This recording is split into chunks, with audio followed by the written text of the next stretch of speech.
Part 2 of Chapter 7. So, in Skeeter's flashback, explaining to us about the scar on Dan's face, he points to it. He's like 6 or 7. What happened? Got my nose broke, said Dan. Back in my misspent youth. I didn't know what that meant. But anyway, it wasn't what I wanted to know. I meant here, I said, reaching out to point at, but not quite touch, the scar. Dan took a long sip of his butterfly milk. What's butterfly milk? Looked at me with his bloodshot eyes, lifted one eyebrow, and said in a low, slow voice, hatchet fight over a blonde. Then he went back to tying his fly. I remember sitting there, my mind filled with pictures of Dirty Dan fighting with a piratey-looking guy wearing a one-eyed patch. The piratey guy had a hatchet, but that didn't stop Dan. He went after the guy with nothing but his bare hands, while Dan bravely fought. The blonde-haired lady cried and begged them to please stop. I sure wished I'd asked Dan more questions then. You can blurt out dumb, rude questions when you're a little kid, and people think it's funny. Or at least they don't hold it against you. I was determined to ask for the whole story someday. But the right moment never seemed to come along. That seems to happen a lot in this story. The right moment doesn't come along. It wasn't the kind of thing that came up in normal everyday conversation, in which I might say casually, speaking of hatchet fights, Dan, tell me about the one you had over that blonde. Maybe tomorrow, when Dan and I were out in the boat fishing and talking man to man, I'd have my chance. Dirty Dan interrupted my thoughts by saying, we're going to have to take this thing apart. He was talking about my reel. How come, I asked. He handed me the end of the line and said, pull. I pulled. Feel that, he asked. What? There's a little hitch in your drag. Could be some rust in there, or a grain of sand. Anyway, it's no good. He took a drink of butterfly milk. Come on, let's get this line off here first. You'll want to put on a new one. As we unspooled the line, Dan said, when you go after tarpon, there's 100 things working against you, Skeet. Most of them you got no control over.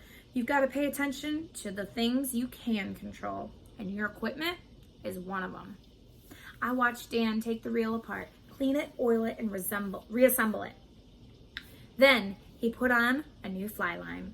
He began tying a nail knot to fasten a length of monofilament line called a leader to the end of my fly line. As I watched Dan's thick, rough fingers at work, he asked, you know this knot, Skeet? I've tried it, I said, but I can never get it right. It's a tricky devil, Dan agreed, but you need to know it. And the Bimini twist, the surgeon's loop, and the Huffnagel too, if you're serious about fishing for tarpon.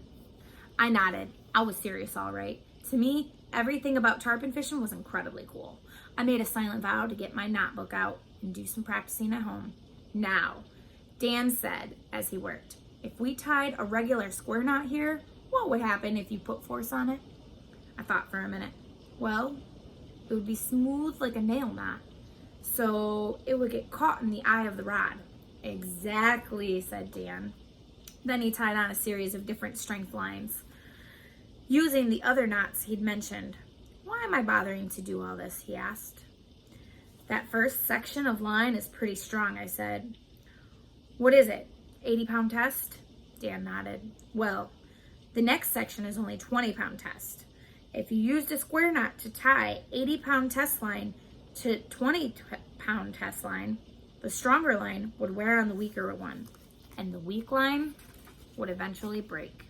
Probably when you had a fish on it. You got it, Dan said. When you're after tarpon, you got to count on Murphy's Law being in effect. You know Murphy's Law? If anything can go wrong, it will, I said uncertainly. Bingo. Don't forget it. Dan held up the fishing leader and examined it critically. It looked perfect. Each knot was neat, smooth, and strong looking. I whistled in admiration. You think I tie a good knot? You should have seen my second wife, said Dan. Her nail knots were beautiful to behold. Skeet, I do miss that woman's knots, he sighed, then muttered, too bad she was such a pain in the shorts every day. That's another thing I like about Dirty Dan. How many grown-ups say what they really mean when they're talking to kids? Suddenly, I felt anxious. Are you sure that 20-pound section is strong enough? If it's any thicker, he'll see it, and he ain't gonna eat the fly. First order of business is to get him to eat. Then we'll worry about how you fight him. How do I get him to eat? I said. A perfectly placed cast, he answered. Oh, I thought. I began wishing I'd spent more time practicing my casting. And this, he grinned, making the scar wiggle like a snake, and held up a fly, my secret weapon. It was a cockroach, which was a fairly common tarpon fly, but I'd never seen one that color. They like orange.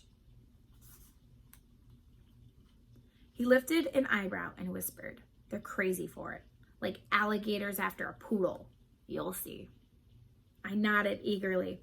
If you're lucky, he added. And if you don't make mistakes, he tested each of the knots with a final sharp tug and nodded with satisfaction. Looks like you're ready, Skeet, he said. What time should I be at the dock? I asked. 6. What should I bring? I'll keep your stuff, so just bring yourself. I got everything else we need. Okay, thanks, Dan. No problemo, Skeet. He poured himself a fresh glass of butterfly milk. Here's to luck, he said, and to a long slug. Sounds like I'm going to need it. You're going to need some sleep, too, said Dan. That got Mac's attention, and he looked at his watch. Oops, how'd we get so late? Skeeter, you better get home now or your mama will skin me alive and feed me to the sharks. I went over to give Mac a hug and say goodnight to the other guys. Sleep tight, Skeeter, said Earl. Okay, I said. But I didn't think there was much of a chance of that. What do you think Skeeter meant by that? Okay, but I don't think there was much of a chance of that. I wonder why he doesn't think there's much of a chance of getting a good sleep tight. So he gets there, he meets Mac and Earl and Dan, and what are they doing? Think about that. What is butterfly milk? Do you know what butterfly milk is? Do you remember? And then I really want you to think about why Skeeter doesn't think there's much of a chance of him getting a good night's sleep. And that is the end of chapter 7.